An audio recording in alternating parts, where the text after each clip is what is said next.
let's go back into traveling, running $1 million company, and how I managed to do it, and the ups and downs. And it's hard for me. I mean, and I'm going to talk about building $1 million company, traveling a lot, and really just the dichotomy that I had to manage over this last year. Number one, traveling.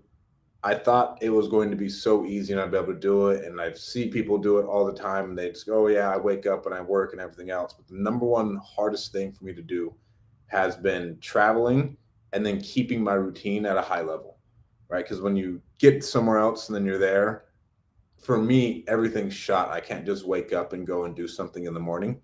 I have to know exactly what I'm going to do, where I'm going to go, or else it's even hard for me to get out of bed because I feel like I'm inherently lazy on the inside and I like to sleep. So if I don't know what I'm going to do, where I'm going to take my kid, where I'm going to work, it makes it really hard for me to get deep work done. So what we've done is, I didn't really take a lot of pictures of the buffalo this year because I've implemented no phones in my life up until like 10:30. I have a bat phone that only Kalani and my assistant have a phone number to. And then after that, after 10:30, I turn on my work phone. That's the number everyone else has, and I will take in calls. But it's really hard when you're traveling to keep that routine. So that's why I pester my best friends, BJ and Albert, to make them go to the Buffalo with me. So we go to the Buffalo. This is my routine in Salt Lake that I had to somewhat build so I could get something done, right? So I wake up, go to the Buffalo I wake up like 4:30, go to the Buffalo, and this is if we get it done, right? Not all routines are consistent every day. It's probably about to make the amount of money I want to make. Go to the Buffalo, and then from there I work out of the Buffalo for about an hour. I will come home, say hi to Kalani, say hi to my parents. They go downstairs and work out, and then I'd go and I'd play basketball for about another hour, and then I'd come home and I'd get in some probably only like an hour's worth of deep work.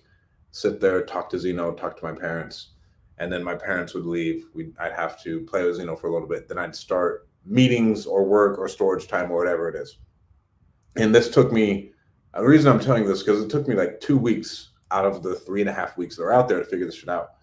So I really only got a legitimate, like, good routine in for about like a week and a half because I didn't plan accordingly when I got there. And then now when I get home, I have my normal routine that I'm used to, but it was so hard for me to actually implement something else in a new place, get all those little bugs worked out. So if you are traveling, and I always encourage people, like, create a business that you want that fits your lifestyle, right? For me, yes, I want to go spend a month in Japan, but now I'm sitting this year, well, next year, 2022, but now I'm sitting here thinking I will have to plan out every day just so I can keep my routine going. So lines of communication don't get cut off. So I know where I'm going to work and everything else. Because for me, I get really, really anxious when I don't work. So yes, I didn't work on Christmas. I worked a little bit like Christmas morning, but if I don't work, then I'm going to explode. And then so I can't enjoy where I'm at with my family. Yeah, I didn't work because my entire routine got blown up. And you could say, oh, I didn't have to work today, blah, blah, blah. But in all reality, I feel like I'm going to melt because I didn't get done what I wanted to get done and I didn't push our companies forward.